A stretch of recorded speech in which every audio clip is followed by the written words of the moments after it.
Bienvenidos. En la televisión pública nos vamos a dar el gusto de compartir la entrevista federal que ofrece el presidente de la Nación con periodistas de Radio Nacional de todo el país. Nos sumamos a la transmisión. Por 11 colegas, en este caso de la radio pública, en diferentes puntos de la República Argentina, y es un esfuerzo muy importante que hace la radio pública, Radio Argentina al exterior y, por supuesto, la televisión pública, en este intento por consolidar y fomentar lo que es el federalismo. Bienvenido, señor presidente de los argentinos. Muchísimas gracias por su tiempo en este momento, además de pandemia, donde todos sabemos que, por supuesto, está más que ocupado. Y voy a romper de alguna manera o abrir el juego, en todo caso, haciéndole una pregunta general, porque tengo la sensación de que desde el primero el primer mensaje a la Asamblea Legislativa, las prioridades seguramente han cambiado, por lo menos el panorama a partir de la pandemia en el país, en la región y en el mundo es muy diferente. Quería consultarlo en ese sentido, si esas prioridades que se había fijado se han modificado y, en todo caso, si hay nuevas prioridades y cuáles son. Buen día, Luisa, y buen día a todos, a cada uno y a cada una de los que están del otro lado. Gracias a todos por estar y vamos a tratar de ir contestando las inquietudes. A ver, yo diría que las prioridades se han visto alteradas, no es que han cambiado. Cuando nosotros llegamos teníamos que resolver una serie de problemas. Uno de esos problemas era el problema de la deuda, otro de los grandes problemas era poner en marcha la economía, otro gran tema era ver de qué manera nosotros podíamos mejorar la calidad institucional de la Argentina, que estaba realmente afectada, y por eso yo hablé en aquel momento de la necesidad de meterse en los sótanos de la democracia para terminar con todas las impurezas que la democracia tenía. Yo diría que esas prioridades no se han visto alteradas. Lo que se ha visto alterado es la realidad. O sea, desde aquel momento hasta hoy apareció algo que fue la pandemia. Y la pandemia complicó absolutamente todo. Complicó la vida social de los argentinos, cambió las urgencias, porque nuestra urgencia ya empezó a ser cuidar la salud de cada argentino y de cada argentina. Complicó el mismo manejo, complicó mucho la economía, porque la pandemia complicó la economía del mundo y complicó también la negociación de la deuda, porque la pandemia deterioró la economía mundial y muchos de nuestros acreedores también especulan tratando de que la pandemia pase para poder negociar en mejores condiciones. Todo esto es un mix de lo que ha ocurrido. Ahora, la Argentina sigue teniendo las mismas carencias que tenía el 1 de marzo o el 10 de diciembre, y algunas de esas carencias se complicaron mucho más como consecuencia de la pandemia. Por ejemplo, nosotros el 10 de diciembre llegamos con un plan decidido de lucha contra el hambre y jamás pensamos que debíamos multiplicar ese esfuerzo como lo multiplicamos a partir de la pandemia. La pandemia además nos reveló una Argentina tapada, silenciosa, encubierta, olvidada, pónganle el título que quieran, pero la mejor muestra de esto que yo estoy diciendo es el ingreso familiar de emergencia, el IFE, que nosotros cuando lo sacamos pensamos que iba a llegar a 2 o 3 millones de personas y hoy 9 millones de personas lo están cobrando. ¿Y quiénes son esas personas? Son personas que no están registradas por el Estado, que de repente se registraron y dijimos, ¿y de dónde salieron? No estaban registradas, salvo un número muy acotado de monotributistas, el resto era gente que estaba totalmente fuera del sistema.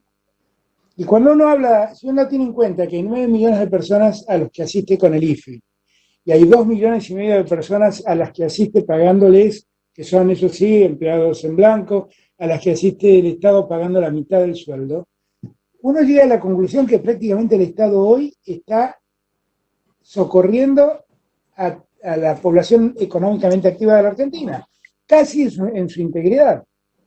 Entonces, yo diría que efectivamente la pandemia nos puso frente a una emergencia que nos obligó a alterar las prioridades que teníamos, pero las prioridades siguen siendo las mismas.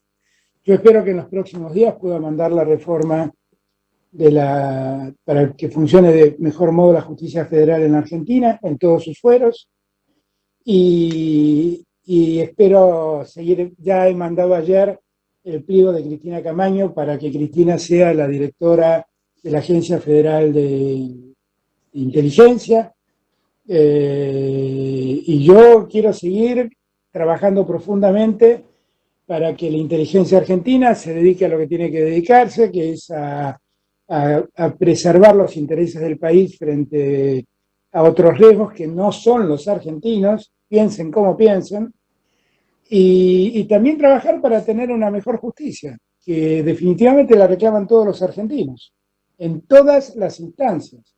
Así que esas prioridades siguen siendo las mismas. En el medio hay que seguir trabajando para mejorar las condiciones de igualdad, para darle a la mujer los derechos que tienen. Yo no he abdicado de mandar la ley del aborto de ningún modo, simplemente postergamos el envío por la urgencia que hoy tenemos, pero es un tema que está pendiente en la Argentina y que yo no he dejado de lado como algo importante a resolver. Y creo que, bueno, finalmente lo que también, cuando todo esto pase, lo que tenemos que pensar es en qué lugar quedamos parados y qué país queremos construir. Porque tal vez aquellas que eran las urgencias del 1 de marzo o del 10 de diciembre, porque prácticamente fue lo mismo, tal vez hoy en día nos obligue a repensar muchas cosas que la pandemia ha dejado al descubierto, ¿no? Por ejemplo, la concentración de la economía del país, todo en Buenos Aires y en el Gran Buenos Aires. Y la pandemia que afecta a esta región del AMBA termina afectando a un porcentaje muy alto de la economía porque todo está concentrado aquí. Todos los servicios financieros, gran parte de las industrias. Y eso lo que demuestra es qué mal se desarrolló la Argentina en términos federales. Y eso es un tema que debemos revisar para el futuro, porque también la pandemia nos da la oportunidad de escribir otra historia. Y cuando uno ve esos 11 millones de personas que hoy van a cobrar el IFE, lo que uno advierte es la cantidad de gente que ha quedado al margen del sistema, de nuestro sistema, que han quedado fuera del sistema, para decirlo brutalmente. Y en esa Argentina nueva que tenemos que construir, sin ninguna duda, está la obligación de prestarle atención a que toda esa gente se incorpore a la Argentina. El Papa suele decir una idea que yo siempre señalo: nadie se salva solo. No existe un buen capitalismo con gente que padece. Un capitalismo con gente que padece es un capitalismo muy poco ético. Y yo creo que la ética del capitalismo lo que obliga es a integrar a todos. Y el IFE nos demuestra cuánta gente hay que integrar a la sociedad argentina. Y en eso tenemos que trabajar mucho en el futuro.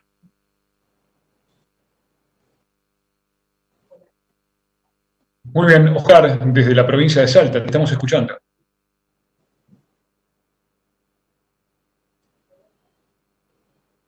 Señor presidente, ¿cómo le va? Buen día. Oscar Humacata de Radio Nacional Salta. Un gusto. Bueno, Oscar. muchísimas gracias, señor presidente. Buen día. Los saludo de parte de la directora de esta emisora y todo el personal de Radio Nacional Salta. La consulta tiene que ver con la difícil situación de frontera, teniendo en cuenta el colapso de salud en Bolivia, que Brasil toma medidas distintas, y así también obviamente Paraguay, Chile. ¿Cómo se va a trabajar en los límites de nuestro país en el acceso para no entorpecer las medidas que usted está tomando, señor presidente? Bueno, son dos como realidades muy distintas. Uruguay tiene el tema muy controlado, Paraguay también, Bolivia y Chile tienen alguna dificultad mayor, Brasil tiene un problema muy agudo. Yo el otro día estuve hablando con Sebastián Piñera y hablamos precisamente de ver cómo podíamos complementar esfuerzos allá donde los chilenos están más fuertes, qué nos pueden prestar, y allí donde los argentinos estamos más fuertes, qué podemos hacer por los hermanos chilenos.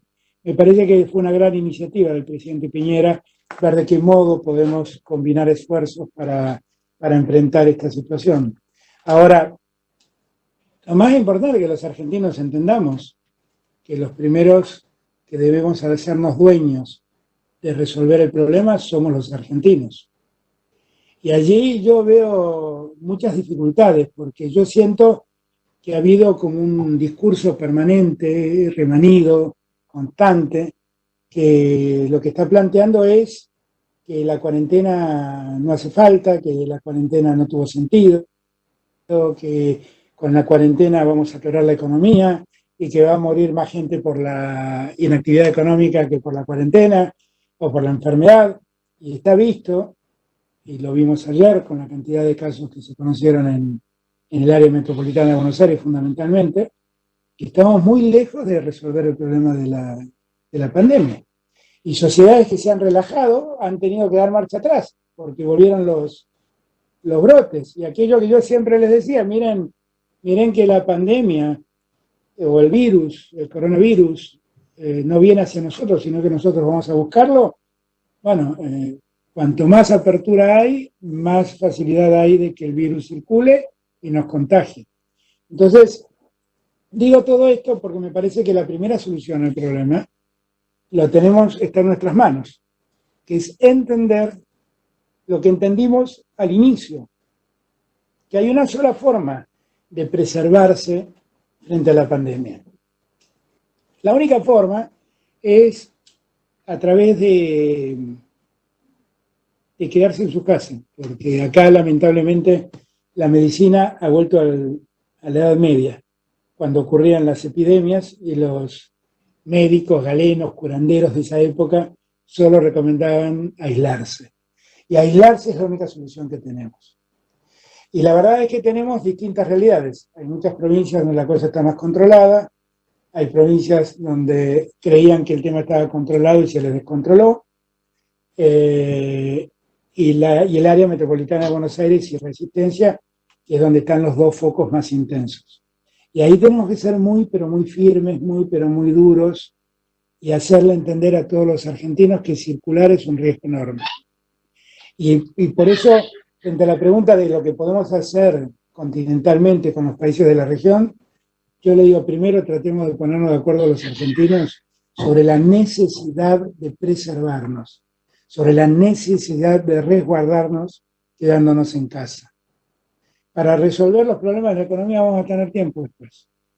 El Estado no va a dejar de socorrer a nadie, como no dejó de socorrer a nadie en todo este tiempo. Pero lo que sí no vamos a poder hacer es socorrer a los que nos dejen. Ellos ya no van a tener retorno. Y escuchaba decir a alguien, en la la Argentina tiene pocos muertos. Pero a mí cada muerto me duele una enormidad. Y no quiero contar muertos, quiero contar vidas.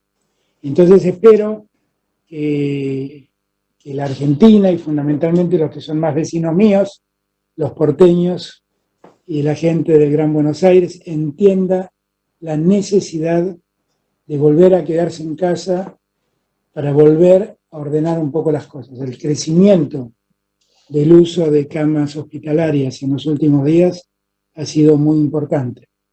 Y todo el esfuerzo que hicimos era precisamente para que nadie se vea privado de la atención hospitalaria. No vaya a ser que porque todos nos relajamos y porque sentimos que nadie cercano se enfermó, llegó la hora de salir a correr, de salir a tomar una cerveza, de salir a ver vidrieras, no vaya a ser que por eso todo el esfuerzo se vuelva inútil. Así que yo insisto con esta prédica porque me preocupa. Esta mañana estuve con mi médico, que es director médico de un sanatorio privado, y me decía que en los últimos 15 días la cantidad de casos en ese sanatorio se multiplicó por 5 en la ciudad de Buenos Aires. Entonces, esa es una enorme preocupación que tengo.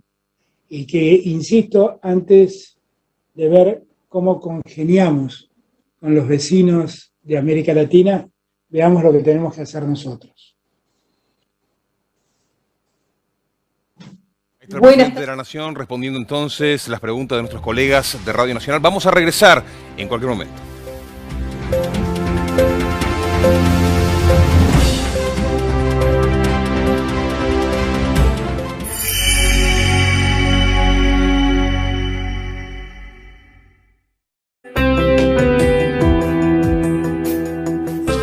¿Te acostaste con ella?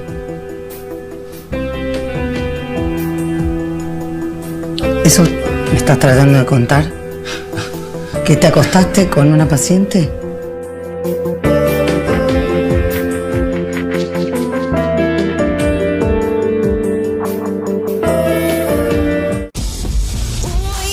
No importa lo que el pelo tenga que enfrentar, sol, transpiración, lo que sea, está listo para todo. Sedal Ceramidas, con microceramidas y activos reparadores UV, deja el pelo fuerte y brillante siempre. Sedal Ceramidas. ¿Cansado de hacer malabares para limpiar y desinfectar tu casa? Proba el nuevo Sifgel 2 en 1. Limpia y elimina el 99,9% de las bacterias de una. Chao bacterias y complicaciones. Bienvenida belleza. Si tenés que salir, que solo sea porque es necesario. Informate en la web o chatea con la ciudad. Cuidarte es cuidarnos. Buenos Aires Ciudad junto a las empresas de higiene urbana. Soy Vivo. Con el poder de mi lavandina en gel, elimino el 99,9% de virus y bacterias de todas las superficies de tu casa, protegiendo a tu familia.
poco de publicidad de nuestra radio, si lo permite, porque nuestra radio nació allá por 1949, se llamaba CIRA, fue inaugurada por nada más y nada menos que el presidente Perón y con discurso inaugural de la que era su esposa Eva Duarte. Así que ese CIRA después fue cerrado con el golpe del 55 y en el 58 toma el actual nombre de Radiodifusión Argentina al Exterior que llevamos adelante.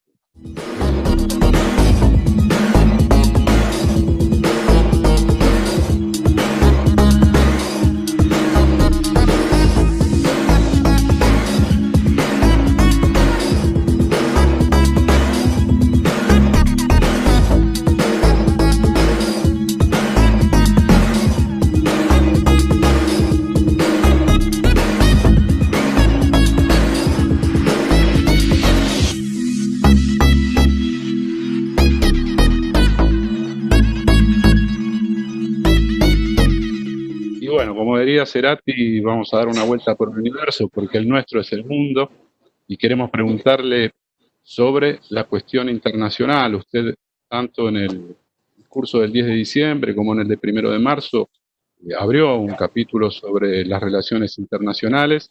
Yo quería, por un lado, preguntarle con la relación con Brasil y específicamente con el Mercosur. Y por otro lado, en esta situación excepcional de pandemia, las relaciones con las potencias sean de América, de Europa, como de China y Rusia. Digamos, cómo es a partir de ahora la relación de la República Argentina en este contexto económico que usted explicaba y de pandemia con esta situación internacional.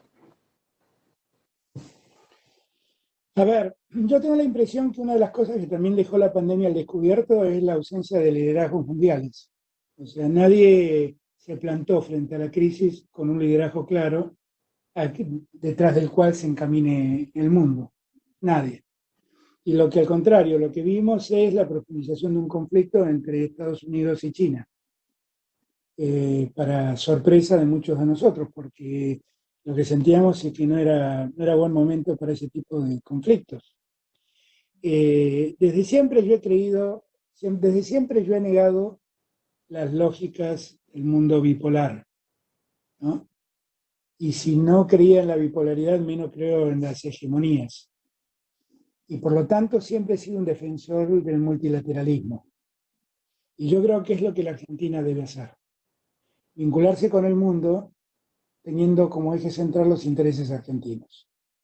¿Eso qué quiere decir? Que tenemos que tener una relación cordial y de armonía con los Estados Unidos, con China, con Rusia, con Francia, con España y particularmente con los países de la región. El Mercosur sigue siendo para mí nuestra casa, nuestro destino común. Y por lo tanto profundizar el desarrollo del Mercosur para mí es central. Me doy cuenta que no es un buen momento para hacerlo porque muchos de los países, o algunos de los países del Mercosur, no está promoviendo lo mismo que yo. Y toman cierta distancia del Mercosur. Pero no es precisamente lo que yo creo que sea bueno para Argentina. Yo creo que la Argentina tiene que seguir haciendo el esfuerzo de lograr que América Latina sea un espacio integrado, más allá de los gobiernos que ocasionalmente están. El otro día lo hablaba con Sebastián Piñera también. Yo cuestionaba un poco la existencia del Prosur, porque me pareció una salida, un nucleamiento de países latinoamericanos solo para negar el UNASUR. Y el UNASUR había sido un gran avance, donde Piñera, con su pensamiento, pudo ser parte activo del UNASUR. Y por supuesto nosotros, como miembros del concierto de naciones latinoamericanas, lo que tenemos que respetar siempre es la decisión de cada pueblo, cuando vota y elige. Pero el destino común no debemos perderlo de vista. Yo sigo creyendo mucho en el Mercosur y sigo trabajando para que el Mercosur se integre, para que Latinoamérica se integre en un espacio común, para poder hacer frente al mundo de la pospandemia. Porque en verdad, cuando hablamos de relaciones internacionales, también tenemos que preguntarnos cómo va a ser el mundo de la pospandemia. Porque hay demasiadas cosas para preguntarse. Hay que preguntarse si ese capitalismo financiero que se derrumbó como un castillo de naipes, tiene sentido que siga siendo igual a lo que fue. Porque pareciera ser que ese mundo de ese capitalismo financiero lo que ha logrado es desarrollar una fuerte concentración de ingresos en unos pocos y una gran pobreza en multitudes. Y de repente apareció un virus imperceptible al ojo humano y derrumbó todo. Derrumbó consumidores, derrumbó trabajadores y se llevó puesto al capitalismo. Nosotros estamos muy atentos en ver las curvas de infección y las curvas de muertos. Y dejamos de ver las bolsas, porque si viéramos las bolsas, son más catastróficas que lo que muestran la epidemia o la pandemia. Y uno debería preguntarse cómo tendría que ser el nuevo capitalismo. Porque yo creo que el capitalismo se ha deteriorado y se ha convertido en algo muy nocivo, como siempre digo, el día en que el gerente financiero de la empresa fue más importante que el gerente de producción. Ahí el capitalismo empezó a destruirse y olvidó su sentido ético. Yo siempre rescato el capitalismo, pongo el ejemplo, pero hay miles, el capitalismo que expresó la empresa Ford. Cuando Ford construye los primeros autos, hacen un producto para una élite americana. Y de repente se preguntan por qué los que trabajan en Ford no pueden tener un auto. Y el día que se preguntaron eso, empezaron la construcción de autos en serie, en masa, y empezaron a llegar a todo el pueblo americano. Y el auto dejó de ser un producto de élite, de consumo de élite, y empezó a convertirse en uso de la clase media y hoy también de sectores de clase media baja. Entonces, ese capitalismo que pensó en invertir para dar empleo, para producir y para vender a multitudes, a números importantes de consumidores, es un capitalismo muy, muy positivo, muy elogiable. El otro es el capitalismo que dice, no, mira, es mucho más fácil invertir en bonos que arriesgar en la producción. Ese capitalismo bajó la producción, bajó el empleo, hizo millonarios muy fácilmente a muchos e hizo pobres a una cantidad infinita de personas. Ese capitalismo, ¿tiene sentido reconstruirlo en el Concierto de las Naciones el día después? El día después, ¿vamos a seguir creyendo que la mano invisible del mercado todo lo resuelve? Vamos a seguir creyendo. Yo me pregunto si los italianos o los españoles van a seguir creyendo que el Estado no tiene que meterse en la salud pública y puede confiar en la inversión privada. Me lo pregunto. Y me pregunto si en ese mundo que vamos a querer vamos a seguir desatendiendo la cuestión medioambiental, porque lo que pasó es que en la última conferencia de París sobre medio ambiente, el debate era, no se puede dejar de usar hidrocarburos, porque si dejamos de usar hidrocarburos, el Producto Bruto Mundial puede caer hasta 4 puntos. Y vino el coronavirus y tiró el Producto Bruto Mundial a 10 puntos abajo. ¿Y qué pasó en ese tiempo? Pasó que cuando dejamos de enjaular animales y nos enjaulamos los seres humanos, el mundo se hizo más vivible. Y la atmósfera mejoró, y las aguas mejoraron, y empezaron a aparecer especies que estaban escondidas de nosotros. ¿No llegó la hora de que nosotros también revisemos los términos de producción para hacer más vivible el mundo? Creo que es una oportunidad que tenemos única. Y yo siempre digo lo mismo, a mí cuando venían con un problema antes del coronavirus, yo sentía que tenía que ver dónde metía el problema en una hoja que estaba escrita. Pero después del coronavirus, la hoja quedó en blanco, porque todo se ha revuelto. Y como todo se ha revuelto y la hoja está en blanco, empecemos a escribirla de otro modo. Y ese yo creo que es el gran desafío de la comunidad internacional. Eso es lo que hablé la vez pasada con Macron y con Merkel. La posibilidad de que entendamos que tenemos la posibilidad de escribir otro mundo, mucho más igualitario, mucho más justo. Porque el mundo se lleva vidas en el norte y en el sur, en el mundo central y en la periferia. No elige a los pobres esta vez. Y los que se quedaron sin atención médica, porque los sanatorios privados se vieron atiborrados de gente, fueron los países del mundo central. En Nueva York iban los camiones frigoríficos a cargar cadáveres. ¿Y de qué sirvió ese modelo? Sirvió de poco y nada. Entonces, yo creo que es una gran oportunidad para que el mundo repiense cómo construirse. Y el mundo de la desigualdad y del desequilibrio social no apareció en La Matanza, apareció en París con los chalecos amarillos. Entonces, yo creo que es hora de que pensemos seriamente qué tipo de mundo queremos y en qué mundo queremos vivir.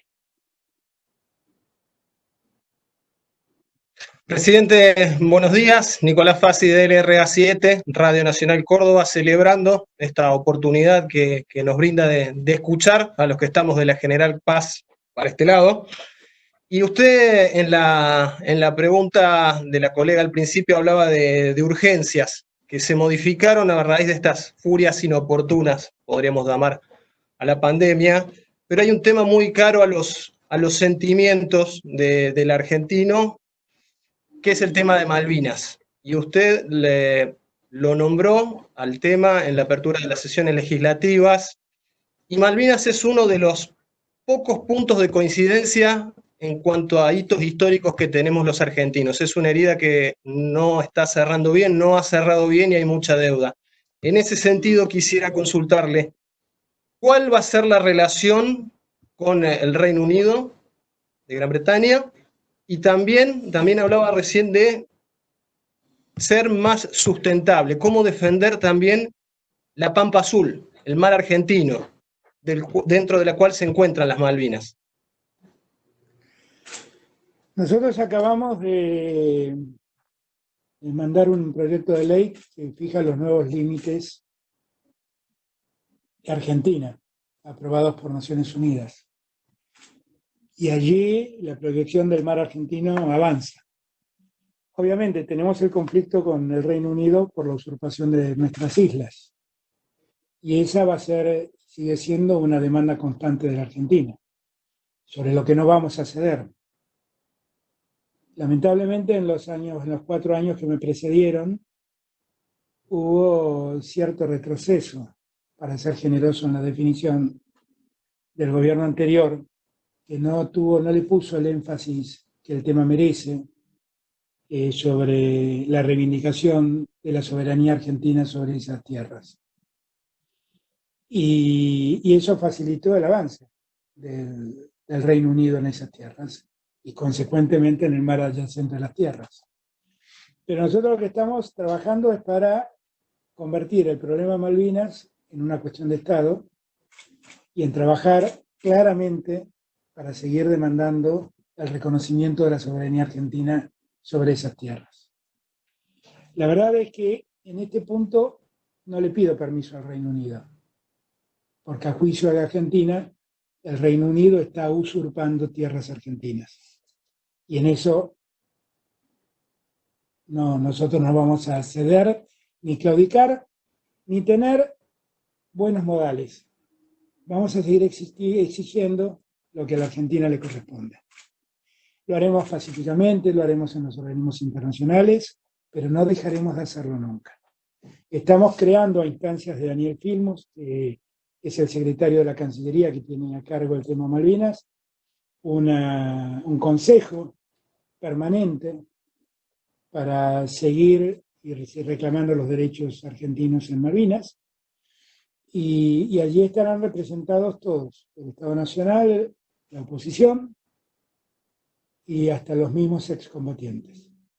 Y lo que queremos es convertir a Malvinas en una cuestión de Estado.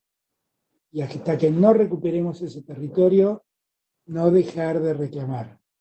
porque lo que hemos visto en estos 4 años es que la ausencia de esa política de Estado lo que favoreció es el retroceso del que estoy hablando. Gracias, Nicolás. Presidente, desde Radio Nacional San Juan, Claudia Cabrera, enviarle desde aquí también el saludo de las sanjuaninas y los sanjuaninos.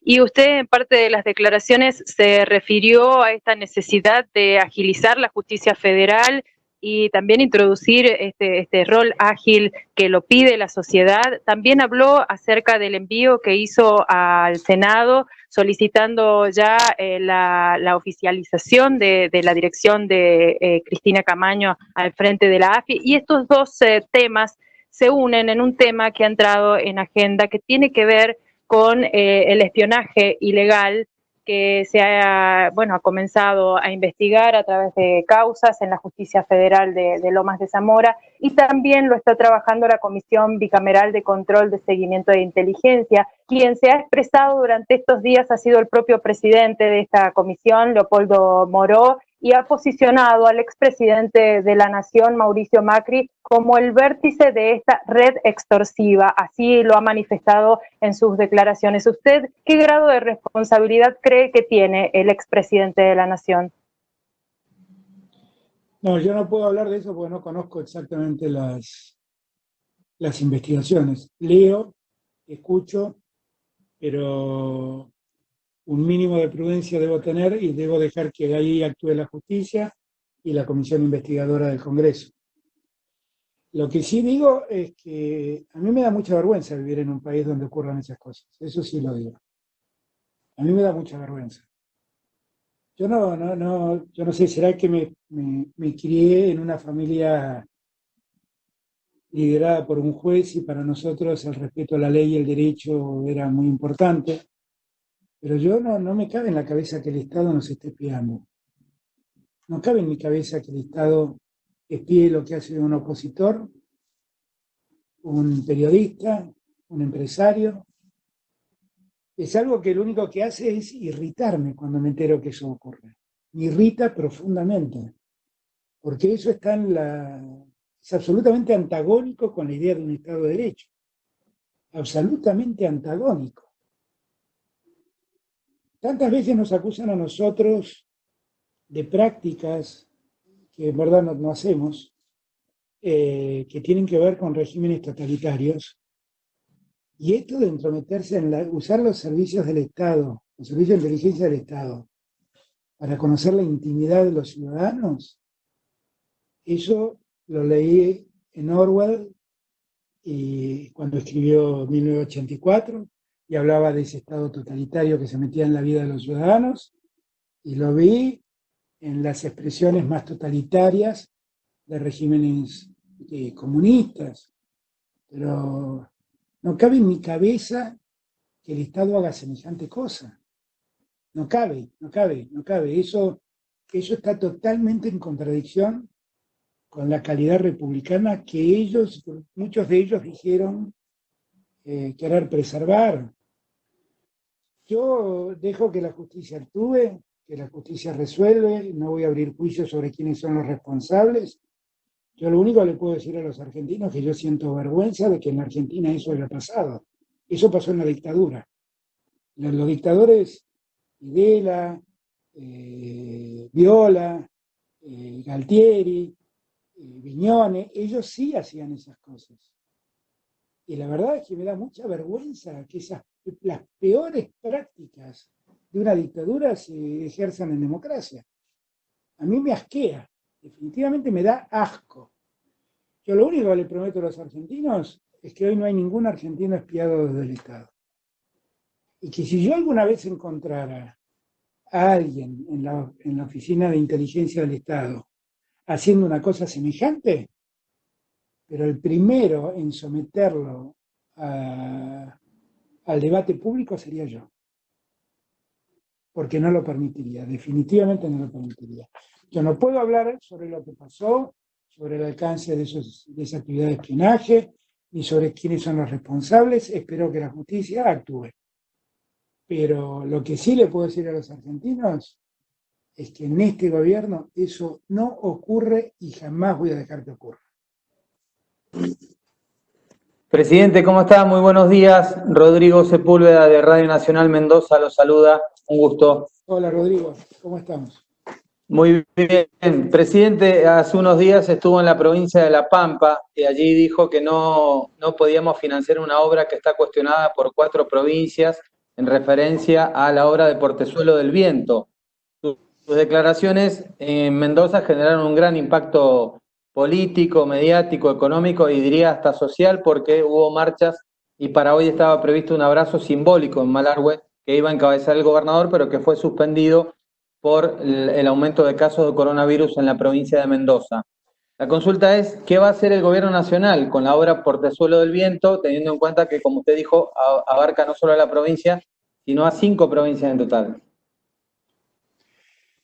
Miren, yo siempre digo que quiero vivir en un país federal. Pero un país federal no es que los porteños le prestemos atención al interior, sino que todos nos respetemos entre todos. Que todos nos respetemos entre todos. ¿Qué es lo que yo veo con esa obra? Con la que no estoy particularmente en desacuerdo, ni mucho menos. Lo que veo es que las consecuencias de esa obra afectan a muchos más que a la provincia de Mendoza. Y entonces lo que pido es que los gobernadores se pongan de acuerdo para ver cómo esa obra, en el caso de hacerse, no afecta a nadie. Y estas cosas se pueden hacer, porque se podría hacer sobre la construcción de Portezuelo del Viento una administración conjunta de las provincias que se vean afectadas.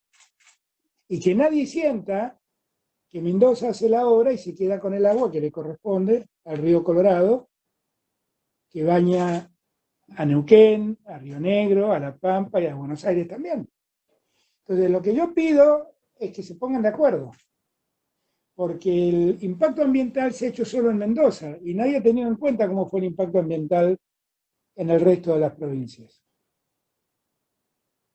Yo no puedo estar en contra de la obra, porque yo era el jefe de gabinete de Néstor cuando esa obra se programó y la vimos como una alternativa, pero lo que me doy cuenta es que cuando avanzó como una obra exclusivamente mendocina y que desde entonces no se le ha prestado atención a las otras provincias que se ven afectadas por esa obra.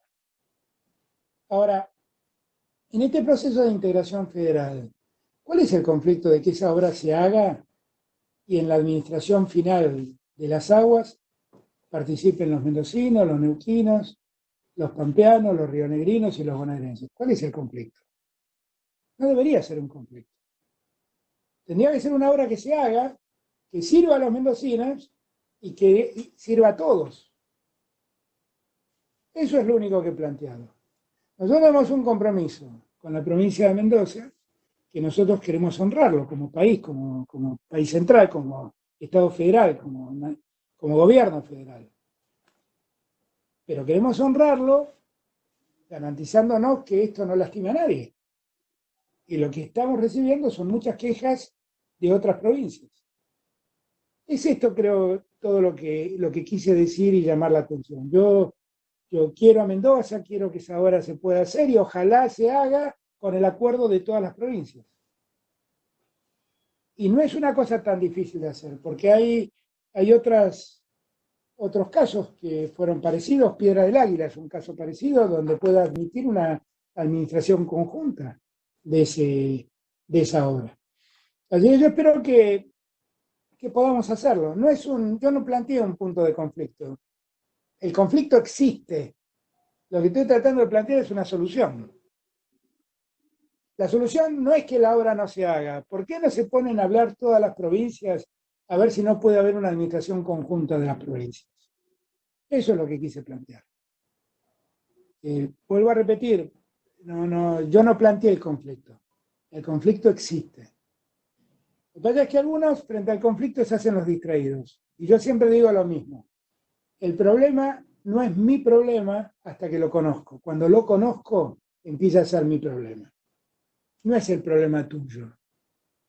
Cuando yo conozco que vos tenés un problema, empieza a ser mi problema cómo te ayudo a resolverlo. Y es eso lo que estoy haciendo. ver cómo resuelve un problema que existe entre un grupo de provincias. Porque una de las provincias quiere hacer una obra y el resto de las provincias siente que la están privando del agua que les corresponde en el río Colorado. Eso es todo. Muy buenos días, señor presidente. ¿Cómo le va? Le habla Virginia Calzada Fraché de Radio Nacional Bahía Blanca. Un placer, un orgullo formar parte de los medios públicos y de esta transmisión que es histórica de los medios, digamos, de esta transmisión federal.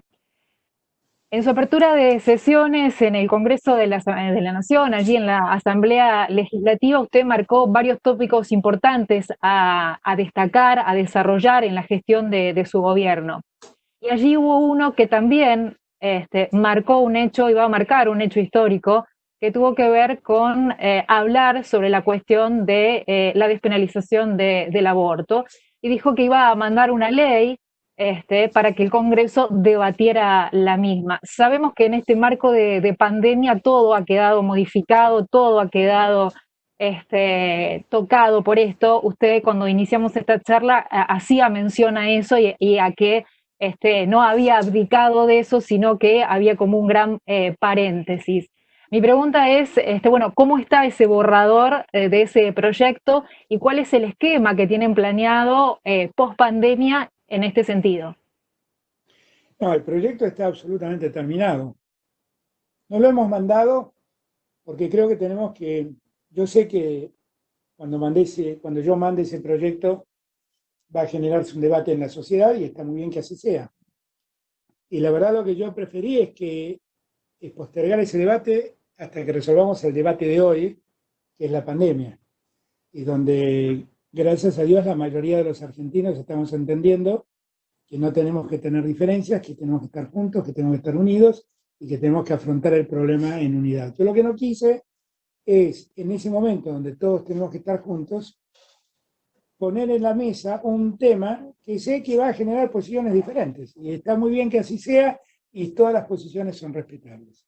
Pero el proyecto sigue siendo exactamente el mismo. O sea, mandar un proyecto yo quiero dar certezas, ¿no? Muchas veces me dicen, no, lo que pasa es que muchas mujeres pobres tienen que abortar porque no pueden sostener a su hijo.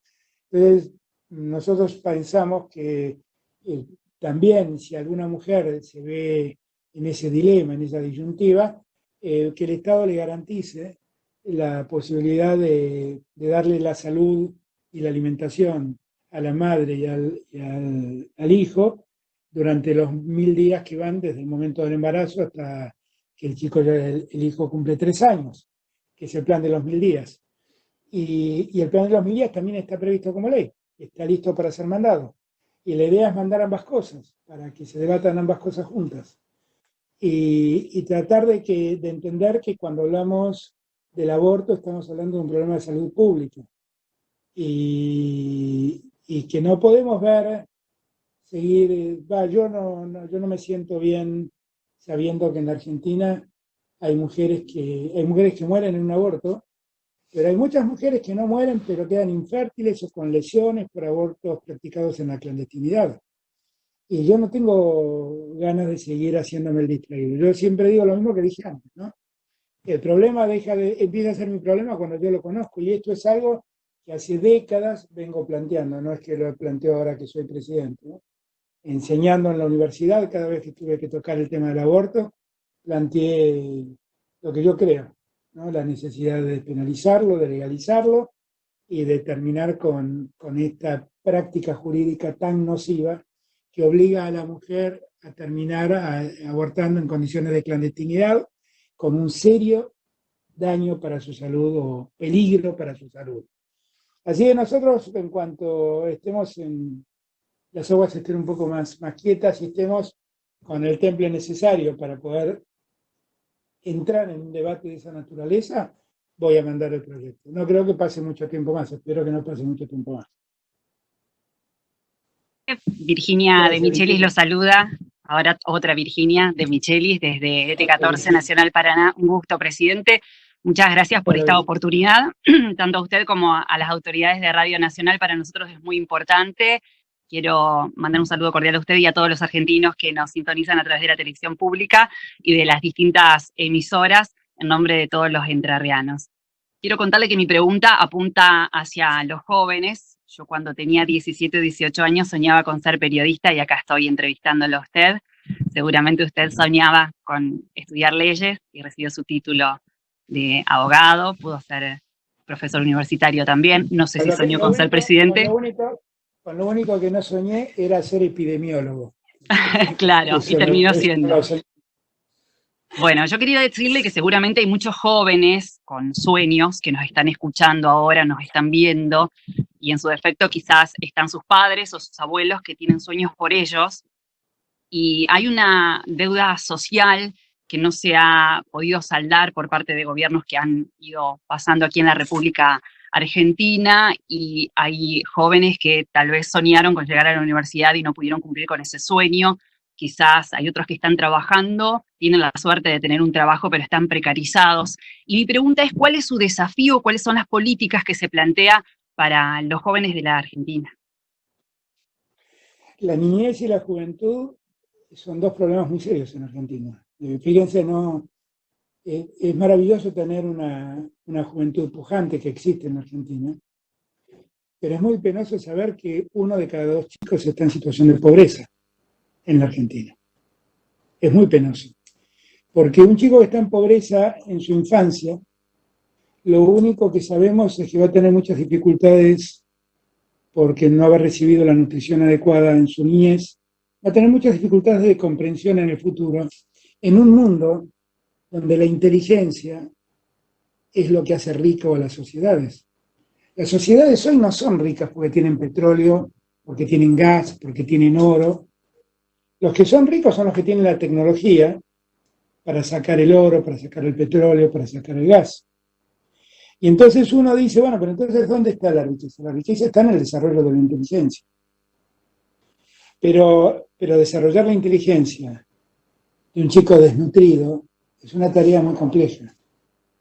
Y nosotros tenemos muchos chicos subalimentados en la Argentina, que van a tener problemas de comprensión en el futuro, precisamente en un momento en el que el mundo exige inteligencia para poder desarrollarse. Para mí el mayor desafío es que ninguno de esos chicos pase hambre. El segundo desafío que tengo es algo que vengo repitiendo en estos últimos tiempos muchas veces. Es terminar con la desigualdad entre los chicos. Porque no es verdad que el mérito es lo central para poder llegar. Yo no sé cómo fue tu caso, pero te voy a contar el mío. Yo pude estudiar porque estaba en una familia de clase media alta. Y tenía un padre que era juez y me incentivaba a estudiar. Y tuve la suerte de ir a la educación pública. Toda mi educación fue pública, primaria, secundaria y terciaria. Y tuve la suerte de aprovecharla. Ahora, hubo una parte que no fue que yo me dediqué a esforzarme y estudiar, que eso hace falta siempre. Como vos seguramente te esforzaste para cumplir tu objetivo de ser periodista. Hay una parte que no tiene que ver con el mérito de uno, tiene que ver con la oportunidad que tiene. Y entonces, uno tiene que entender que la idea de la meritocracia es falsa, absolutamente falsa. Porque el más tonto de los ricos tiene muchas más posibilidades que el más brillante de los pobres. Entonces no es un problema de mérito, es un problema de oportunidad. Y lo que creo que es en esta nueva sociedad que tenemos que crear, debe ser uno de nuestros objetivos, es aumentar la cantidad de oportunidades. Es darle más oportunidades a todos. Que eso es tanto como decir igualar. Está claro que no todos podremos ser doctores, porque está claro que algunos tienen más capacidades que otros para hacerlo. Pero lo que es verdad también es que si nos dan la oportunidad, todos tenemos la posibilidad de ser más, de ser mejores, de ser un poco mejor de lo que somos. Y yo creo que ese es el desafío que tenemos con la juventud, darles más oportunidades para el desarrollo. Si le damos más oportunidades para el desarrollo, no tengan ninguna duda, vamos a tener una juventud mucho más pujante. Y darle más oportunidades para el desarrollo en los tiempos que vivimos es educar mejor a nuestros jóvenes. Educarlos mejor es facilitarles el acceso al conocimiento. Eso significa que esa es una tarea que debemos hacer. Nunca se preguntaron por qué Finlandia. Yo admiro mucho los países nórdicos. ¿Por qué Finlandia? ¿Por qué Noruega? ¿Por qué Suecia han logrado el desarrollo que lograron? Si Finlandia durante muchos meses al año tiene 6 horas de luz al día, ¿cómo puede ser que haya... Cuando uno mira los índices de felicidad, que para mí es el índice más valioso, ¿no? Preguntarle a sus ciudadanos si se sienten felices o no del lugar donde viven. Los índices más altos de satisfacción y de felicidad los tiene un país como Finlandia. Cuando uno pregunta cuál es el país menos corrupto, aparece Finlandia. ¿Por qué pasó eso? Si Finlandia es un país donde la gente pasa mucho frío y donde vive de noche muchos meses al año. ¿Saben por qué? Porque han desarrollado la inteligencia de su pueblo. Y han desarrollado la tecnología. ¿Y por qué Noruega hoy es el segundo productor de gas europeo? Porque Noruega detectó que tenía en su mar gas, pero no lo explotó hasta que desarrolló su tecnología para explotarlo. Y entonces se hizo dueño del conocimiento para sacar el gas. Y hoy Noruega está en Vaca Muerta trabajando. Y es una empresa del Estado, ¿eh? Entonces, cuando uno ve esas cosas, para mí esos son los modelos que hay que seguir. Yo sé que somos latinos y no nos parecemos en nada a los finlandeses y a los noruegos. Pero lo que sí sé también es que podemos aprender de ellos mucho, mucho, mucho, y que tenemos que aprender de esas lógicas mucho para poder ser una mejor sociedad. Cuando a mí me dicen, ¿qué país tenés como referencia? Todos esperan que uno conteste, yo quiero ser como Francia, quiero ser como Alemania, quiero ser como Estados Unidos, quiero ser como Cuba, quiero ser como Venezuela, quiero ser como Rusia, quiero ser como China. Yo quiero ser como Finlandia, quiero ser como Noruega.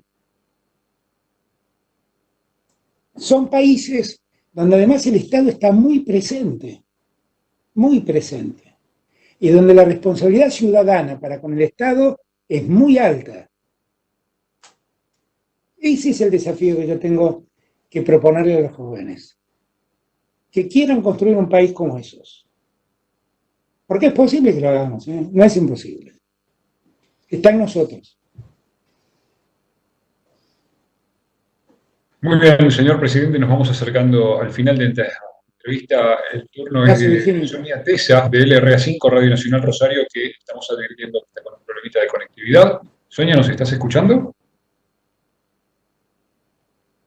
Luisa, ¿quedás al mando? Sí, cómo no. Bueno, una pena, pero que no esté Sonia con nosotros, pensando en Rosario, señor presidente, sobre todo porque mañana es el Día de la Bandera y seguramente, ya lo ha avisado usted, que no va a poder estar presente, seguramente lo hará de manera virtual para todos, no solamente los rosarinos, sino también obviamente los santafesinos, ¿no es cierto? Antes de que... Creo que volvió sí. Sonia, no sé si volvió Sonia. ¿Volvió? ¿Está Sonia? Pues la estoy viendo ahí, entonces, medio entrecortada, pero... ¿Estamos escuchando, Sonia? No.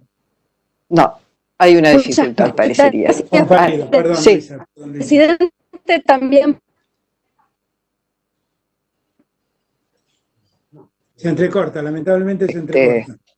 Así es, Luisa. Bueno, Sonia Tesa, de LRA5, Radio Nacional Rosario. Buen día. ¿Está escuchando, presidente? Yo a Luisa la escucho, a Sonia la escucho entrecortada y la veo medio congelada en la imagen. Bueno,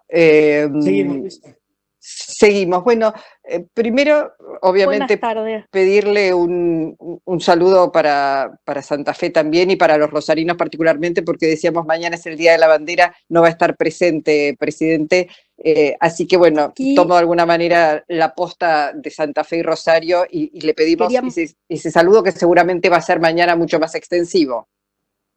preguntas. Sí, bueno, a ver, estamos en el año del general Belgrano, ¿no? Este año se cumplen 200 años del nacimiento de don Manuel Belgrano y 150 años de su muerte. Y Belgrano fue una figura inmensa, ¿no?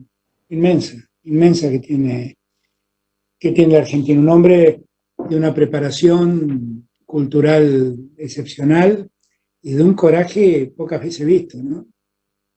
A veces me pienso, ¿no?, que es como si vinieran a mí y me dijeran: ponete un traje de general y anda a pelear al norte, a defender a la frontera argentina. Y que tuviera el coraje de hacer semejante cosa. Bueno, semejante cosa le hizo Belgrano, ¿no?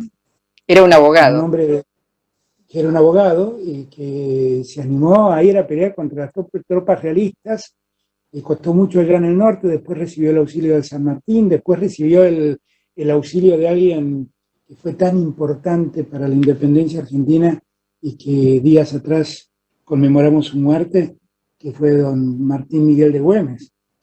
Pero ese coraje de Belgrano, que lo hizo estar además en momentos enormes de la Argentina, porque él además fue uno de los miembros de la primera junta y uno de los personajes centrales del levantamiento del 25 de mayo, fue después un hombre que se vistió de militar y se fue a pelear para defender la independencia argentina. Y en el camino tuvo que crear una bandera para poder identificar a su ejército. Y por eso nosotros conmemoramos el día de su muerte, conmemoramos el día de la bandera. Yo creo que este día de la bandera es un día de recordación de Belgrano, fundamentalmente, que fue, insisto, un líder prototípico de la Argentina, un líder prototípico. Y como tal, siento que debemos recordarlo en un momento donde los argentinos necesitamos de esos ejemplos para hacer un país mejor. Qué mejor que recordarlo a Belgrano, como recordamos a Güemes y como siempre recordamos a San Martín, personajes inmensos que nuestra historia ha dado. Y también pensar que la bandera, que es algo que nos une a todos, ¿no? Porque ahí no tenemos diferencias, no tenemos demasiadas banderas, tenemos una sola. Y cuando queremos expresarnos, levantamos esa bandera. Bueno, en estos momentos difíciles, unirnos tras esa bandera para enfrentar el presente y para enfrentar el futuro. Doctor Fernández. Sí. No, le iba a decir complete, perdón, yo de ansiosa, porque tenemos una sorpresa para usted, alguien que también quiere saludarlo y que es como una voz de cana de todos nosotros. Va a ser un gusto. Pero termino con esto. Seguramente mañana, cuando salude a los argentinos por el Día de la Bandera y recuerde todo esto que estoy recordando hoy de don Manuel Belgrano, va a ser una buena oportunidad para que los argentinos reflexionemos y entendamos que tenemos una única bandera que enarbolamos y que eso es lo que más nos une, que es lo más importante en este tiempo. Bueno, ahora sí, aprovechamos, es como decimos una voz de cana, no solamente de locutores, locutoras, periodistas, hombres y mujeres, sino es una voz de cana en la radio pública. Estamos hablando de Héctor Larrea, quien ya lo saluda, doctor Fernández. Héctor.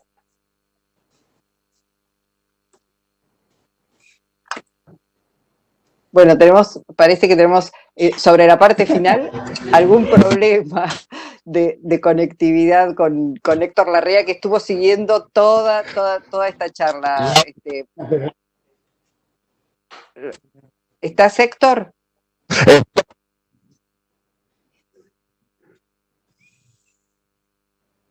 ¿Cómo le...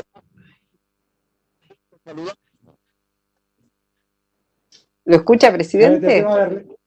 Yo la escucho a Luisa y estoy ansioso de escucharlo a Héctor. Presidente, ¿cómo le va? Soy Héctor Larrea, señor presidente. Ahí apareció Héctor. Qué gusto. ¿Cómo le va, señor presidente?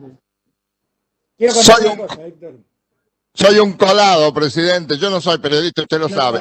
Pero recordaba que sí, la última vez que conversamos hace 16 años por este medio.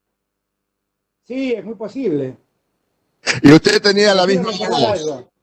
Usted tenía la misma voz y la misma energía. Que Dios le conserve esa energía, presidente. Bueno, usted también, ¿eh? Usted también tiene la misma voz y la misma energía, ¿eh? No. Y veo que la conserva muy bien para alegría de todos los argentinos, además. Pero digo, presidente... Déjeme contarle algo, ¿Cómo? Héctor, déjeme contarle algo. Sí. Los presidentes, entre otras cosas, somos seres humanos. Y como somos seres humanos, tenemos una parte nuestra cholula que es inevitable. Yo quiero recordar que era adolescente. Todas las mañanas se escuchaba rapidísimo. Todas las mañanas se escuchaba rapidísimo. Y que me divertía mucho con los diálogos entre Mario Sánchez y Héctor Larrea.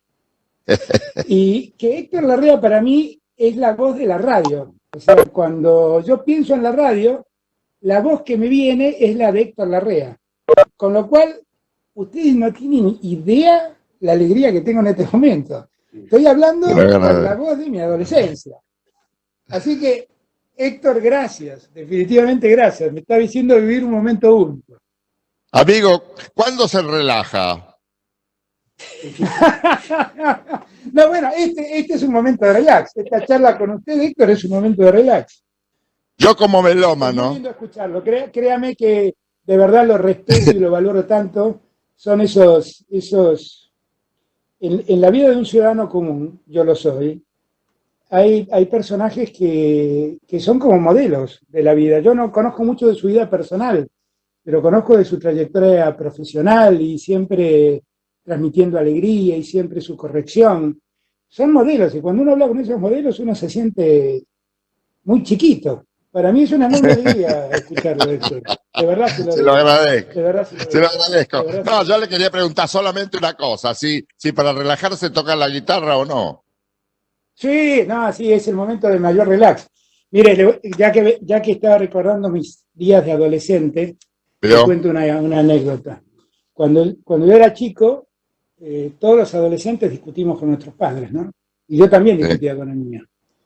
Y cuando terminaba de discutir con mi viejo, me iba a mi cuarto, me encerraba y me ponía a tocar la guitarra.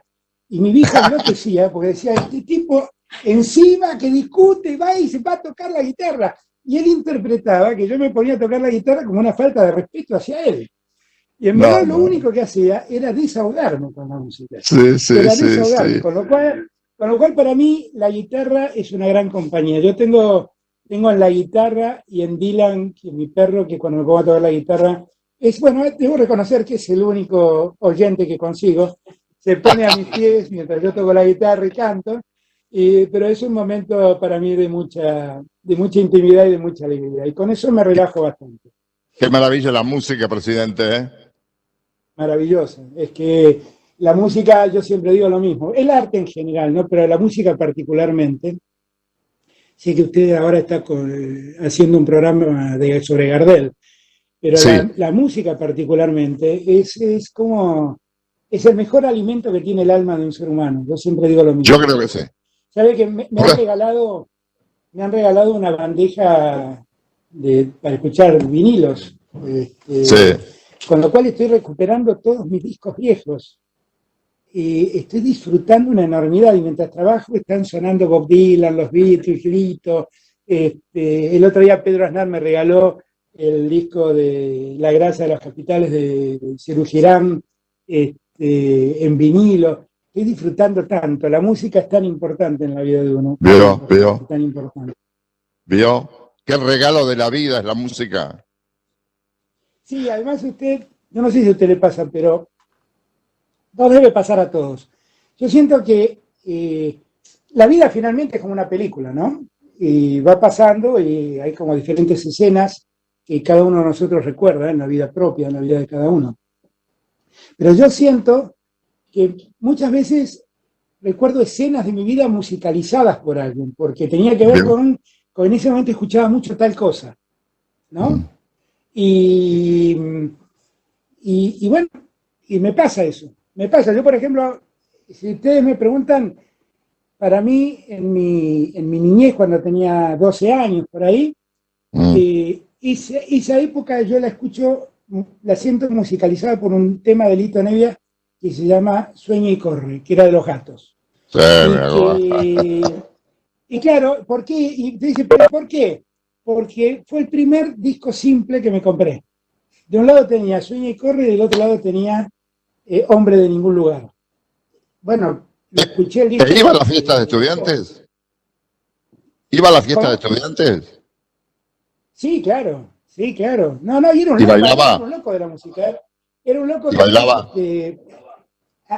Yo en esa época tenía 12, 13 años, empecé a tocar guitarra, pero iba a todos los recitales, recital del Flaco Spinetta iba, recital de Nevia iba, Morris, bueno, qué sé yo, la verdad es que para mí la música fue todo. Después con el correr del tiempo fui descubriendo otra música, porque también es cierto esto, a ver usted que es un experto en tangos me va a entender, Héctor. Pero me parece que además que a medida que uno va creciendo, uno va como captando otras músicas que de joven no advertía. Sí. Y entonces, de repente empecé a captar el tango y me empecé a encontrar con tangos maravillosos de Mansi, de Discépolo. Discépolo fue el primer cantor de protesta que tuvo la Argentina. Sin duda. Un poeta extraordinario. Me fui encontrando con zambas. Por ejemplo, mi viejo cuando era chico tenía un amigo que a veces venía a casa y a mí me impresionaba mucho porque era un hombre muy grandote, de mandíbula saliente y que además en su trato no era un tipo muy simpático. Y ¿sabe quién era? El Cuchi Leguizamón. No me diga.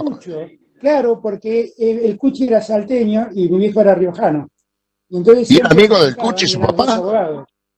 Sí. Claro, pero yo cuando lo veía al Cuchi medio que me asustaba, porque era un tipo grandote, medio osco.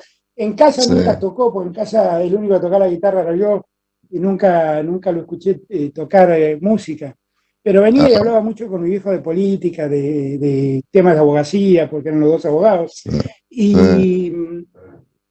después cuando crecí y escuché La Pomeña, por ejemplo, dije, este era el amigo de mi viejo, yo no lo puedo creer. Sí. Gran talento. Y descubrí otras zambas, digo, cuando el dúo salteño empezó a grabar, qué sé yo, no sé, una zamba como la zamba del Laurel. Es una música impresionante, impresionante. Y a mí me parece que además cuando uno va creciendo, es como que va entendiendo otras músicas. ¿Nunca anduvo por el jazz? El jazz me encanta. ¿Nunca anduvo por el jazz? Sí, claro que sí. Pero no hay ningún rockero que no haya andado por el jazz. Que no haya andado por el jazz. ¿Y por el blues? Y por el blues, claro. El jazz y por el blues. Es son los padres del rock, esta es la verdad. Sí, claro, claro. El jazz es tan lindo. Ahora, el otro día no sé a quién la recomendaba. No hace mucho tiempo atrás descubrí una cantante, creo que es canadiense, que se llama Melody Gardot. Sí, recomiendo escucharla, que es una cantante de jazz increíble. Buenísima.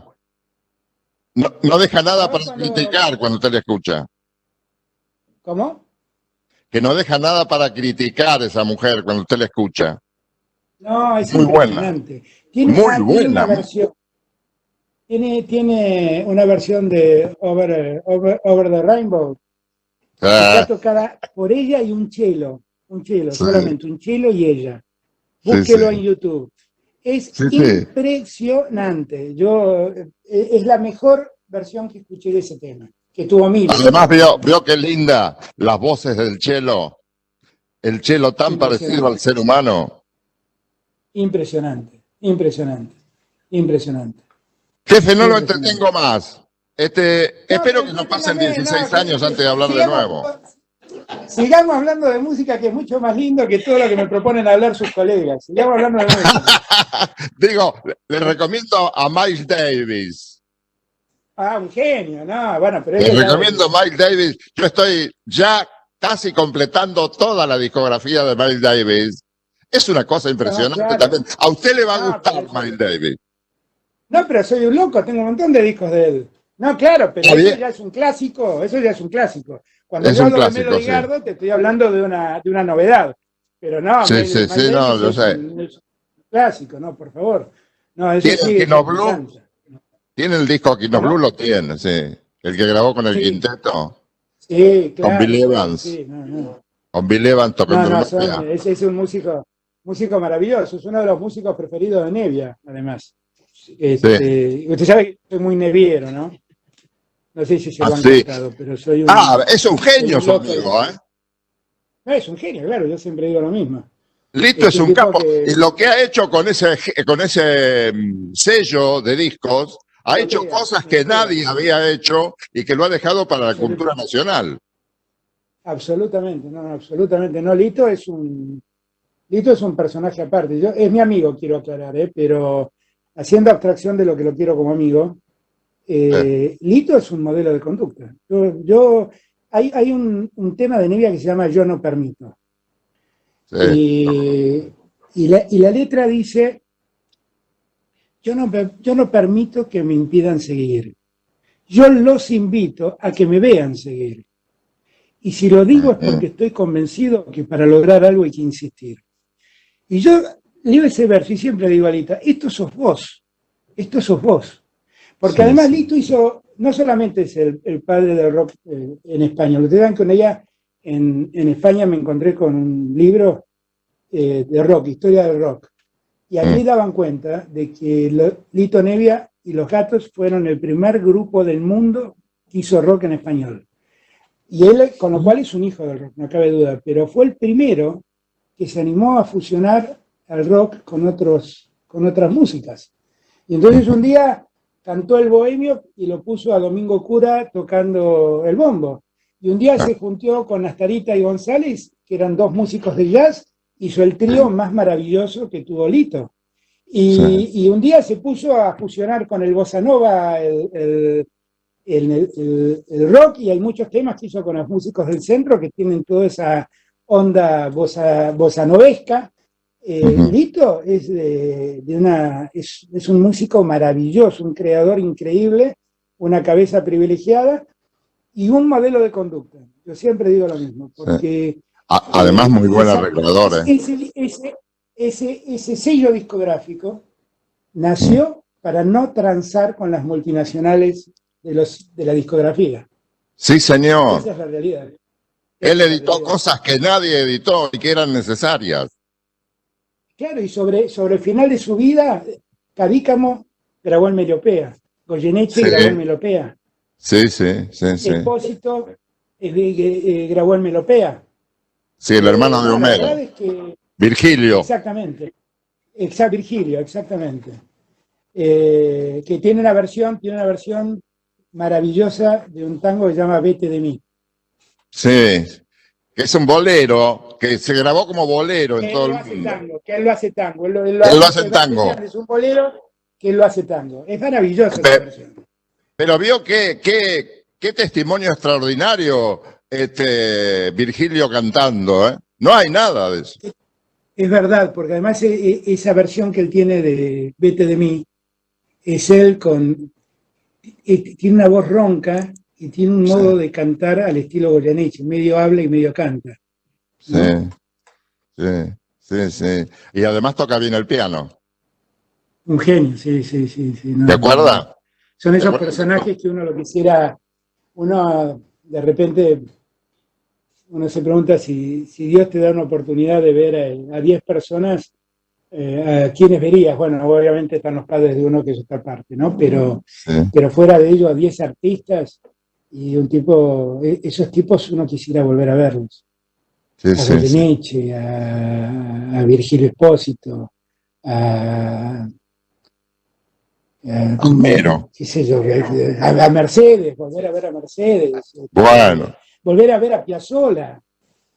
Qué grande. 10 minutos con Piazzolla y mi vida es otra. Sí. Son personajes únicos. Qué ciclo el de Astor.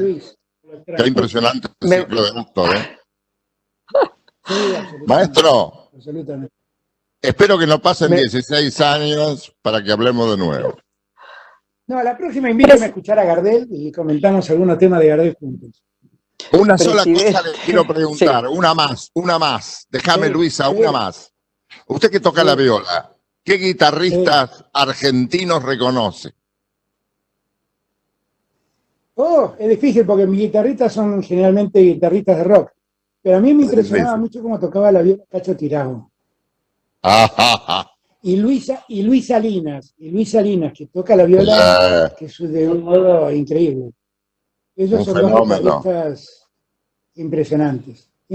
Cacho Tirao es tu ¿Cómo se llamaba también el guitarrista que tenía en el quinteto Piazzolla? Sí. Era el marido ¿cómo se llamaba? El que cantaba jazz. López Ruiz, Oscar López Ruiz. López Ruiz. Que era el marido Oscar López Ruiz y Horacio Malvicino. Exactamente, López Ruiz. ¿Se acuerda de Malvicino, no? Sí, otro genio. Pero ese era mucho más que guitarrista, ese era un arreglador increíble. Un arreglador extraordinario. Grababan mucho. Nosotros le decíamos que él hacía los arreglos mirando para atrás. Escribía para adelante y miraba para atrás, de la facilidad que tenía.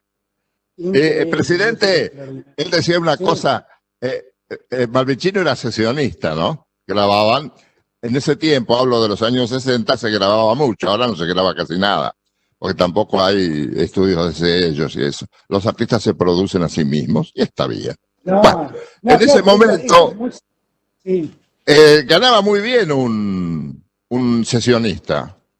Y yo le preguntaba le decía a Malvicino, che, ¿qué es la música? Y dice, la música es el arte de combinar los horarios.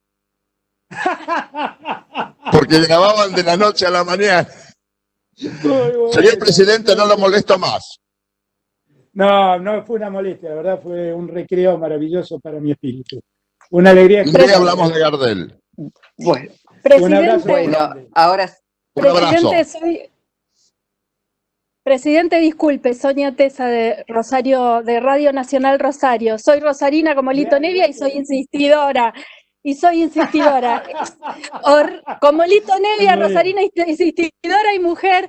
Y imagínense que queremos hacerle esta pregunta. En Rosario teníamos expectativas, sabemos que por la pandemia no va a poder estar en la ciudad de forma presente, lo va a hacer de forma virtual, pero queríamos preguntarle el legado de Belgrano, cómo, bueno, usted habló hoy de en qué lugar quedamos parados después de la pandemia y qué país queremos construir. En esto Belgrano es para esta ciudad una figura muy importante. El legado de Belgrano en sus decisiones y especialmente en dos, en un paso hacia la soberanía alimentaria, como usted definió a la decisión sobre la empresa Vicentín, y también en ser el primer presidente que habló de temas de cuidados en su discurso de Asunción el 1 de marzo, y que realmente la crisis de cuidados se ha quedado bastante de manifiesto durante la pandemia.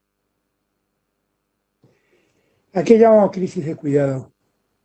A toda esta sobrecarga que tenemos generalmente las mujeres. Usted habló en su discurso de Asunción. Sí, yo entendía. Bueno, a mí me parece que tenemos que, entre los desafíos que tenemos en el mundo que se viene, está el desafío también de la alimentación.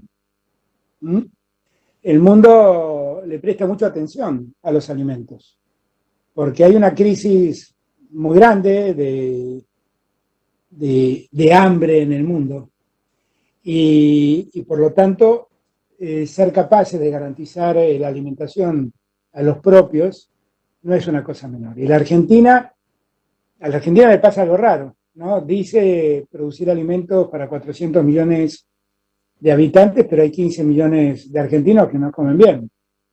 Y creo que eso es algo que nosotros debemos resolver. No tiene que ver centralmente con el tema Vicentín, porque la gente o algunos asocian una frase con la otra y piensan que con Vicentín garantiza la soberanía alimentaria. La soberanía alimentaria exige muchas cosas más que una empresa que produce cereales. Ahora, lo que creo sí es que nosotros tenemos que trabajar mucho para que toda la actividad agrícola y ganadera y cerealera que en alguna medida tiene que ver con la alimentación, porque, por ejemplo, la soja no está en la alimentación de los argentinos centralmente, pero el trigo, el maíz, la avena, todas esas cosas sí. Las carnes, nosotros tenemos que empezar a producir granos para alimentar animales y no exportar granos para que otros alimenten animales, y tenemos que tener una mejor producción de carnes. Lo que yo decía era que nosotros lo que debemos hacer es seguir trabajando para el desarrollo de la producción alimentaria en Argentina, y que la producción alimentaria sea algo más importante que la producción primaria. La soja exportada tiene un precio, la soja que alimenta a un cerdo, que finalmente se faena y se exporta, tiene otro precio.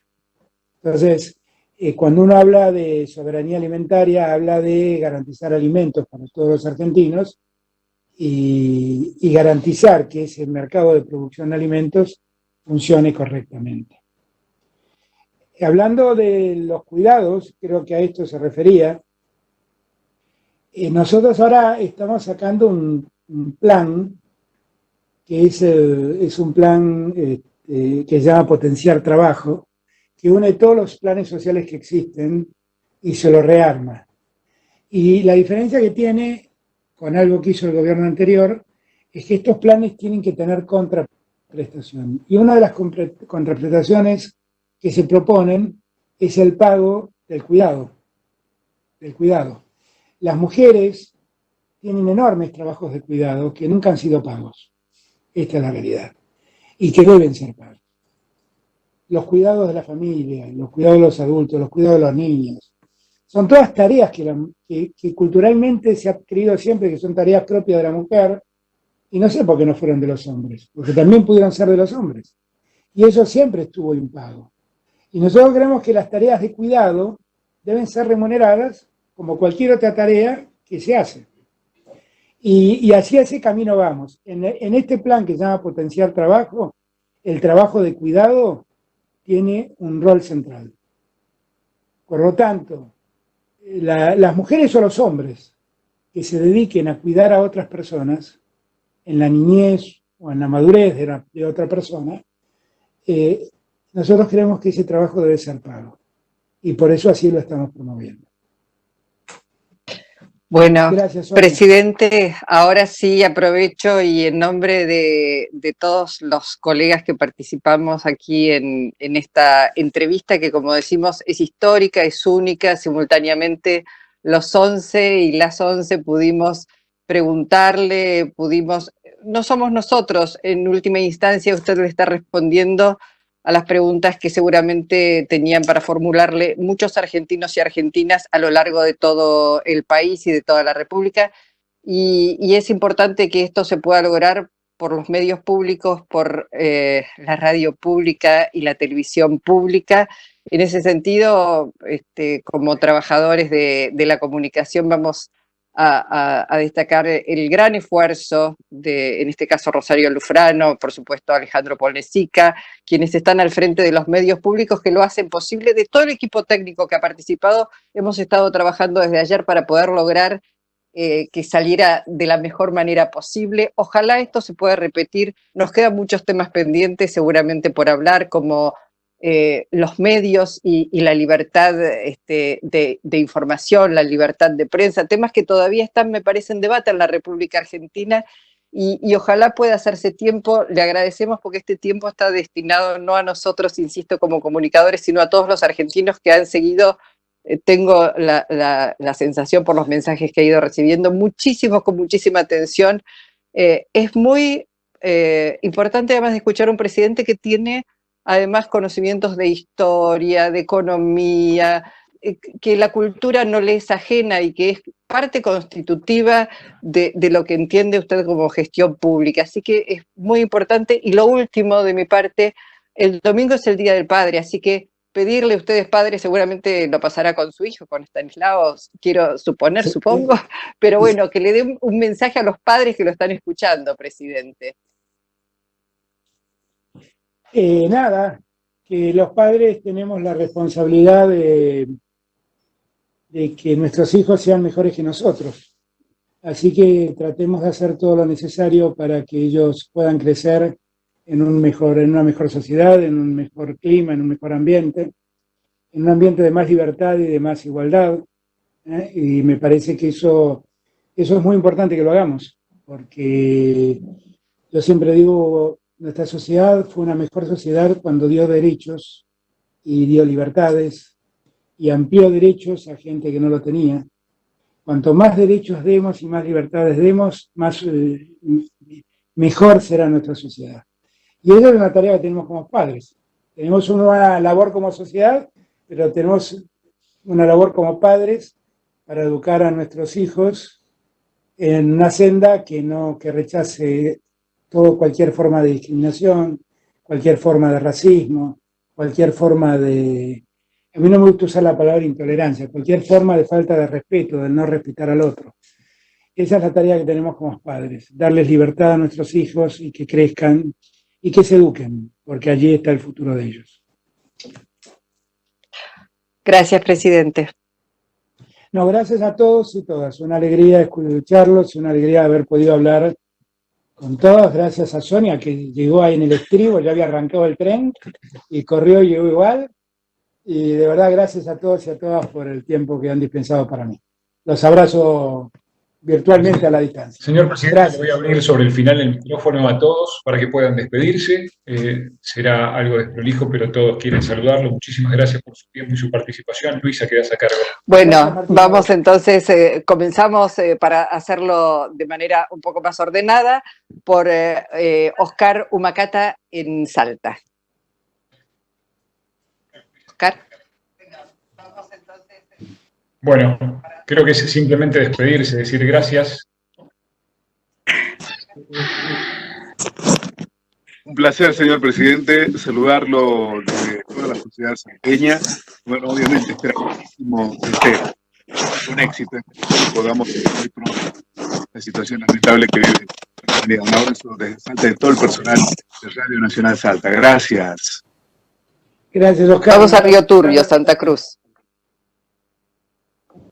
Bueno, señor presidente, un saludo para usted desde este extremo de la Patagonia, un saludo de parte de todos los que estamos en Santa Cruz, Tierra del Fuego, y bueno, le decíamos también nuestros oyentes de la región de Magallanes, del sur de Chile también.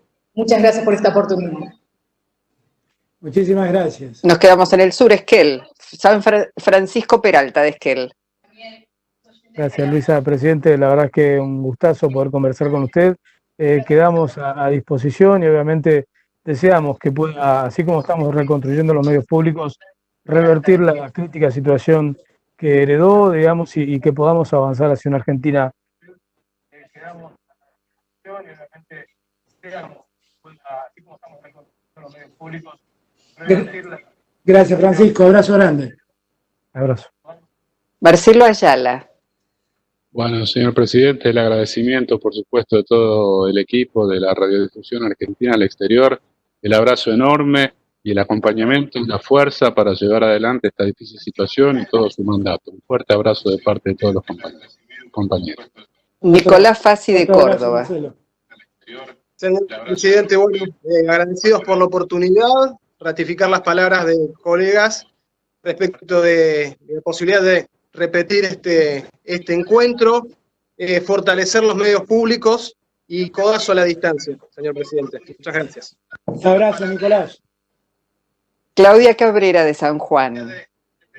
Bueno, desde San Juan, saludarlo, presidente, para el próximo domingo en el Día del Padre. Obviamente agradecer que haya dispensado todo este tiempo para responder estas inquietudes que hemos tenido desde diferentes puntos del país y comprometerlo, ¿no?, a que asiduamente podamos hacerlo, no solo este grupo de compañeros y compañeras y compañeros que hemos estado aquí, sino también ir un poco más allá, ¿no?, y visitar las provincias virtualmente, que, bueno, en esta época de pandemia creo que los medios públicos tenemos una responsabilidad superior, dado que, bueno, comienzan a aparecer también algunas fake news, infodemia y demás, que es nuestra responsabilidad también informar como corresponde a toda la población en todos los puntos del país. Gracias, Claudia. Desde Mendoza, Rodrigo Sepúlveda. Muchas gracias, presidente, por estos minutos con la radio pública y por esta participación de Radio Nacional Mendoza, y como siempre pedirle de todos los trabajadores de los medios públicos que se potencien los medios públicos y que tengamos la posibilidad de contar con las personas en una situación como corresponde, en lo laboral y también en el equipamiento, para que la radio pública pueda también competir de igual forma con los medios privados, porque la verdad que los mendocinos y los argentinos puedan tener acceso a una buena información es vital para tener un mejor país. Muchas gracias, presidente. Gracias, Rodrigo. Abrazo grande. Virginia Calzada Fraché, desde Bahía Blanca. Señor presidente, bueno, agradecerle infinitamente estos minutos, esta generosidad. Estamos orgullosos y orgullosas de formar parte de la radio pública, y la verdad que las autoridades de los medios públicos hayan decidido tener este tipo de encuentros con el primer mandatario nos sorprende, porque veníamos de épocas en que a los y las trabajadoras de los medios públicos éramos bastante ninguneados, por llamarlo de alguna manera, así que es un profundo placer tener estos contactos y agradecerle a cada uno y a cada una de mis colegas y a usted, por supuesto. Gracias. Gracias, Virginia, un beso grande. Desde Paraná, Virginia de Michelis. Bueno, presidente, agradecerle profundamente esta oportunidad que nos dio a los trabajadores de prensa, de los medios públicos, agradecer nuevamente a las autoridades de Radio Nacional, de la televisión pública. Lo esperamos cuando pase la pandemia y ojalá podamos volver a compartir todos los argentinos un mate. Y decíamos antes con usted, hablábamos de los sueños de los jóvenes. Ojalá que más allá de los colores políticos, del lado de que esté cada uno, usted pueda ser el hacedor de los sueños de todos los argentinos, que podamos tener una sociedad y un país mejor todos. Muchas gracias. Gracias, Virginia. Mi mayor Bueno, me informan que el presidente se tiene que ir. Presidente, le agradecemos muchísimo esta participación con Radio Nacional y lo dejamos en libertad. Muchísimas gracias a todos y a todas. Luisa, el cierre para vos. Presidente, gracias. Bueno, nuevamente, presidente, muchísimas gracias. Y gracias, Luisa, también por tu aporte. Muchísimas gracias.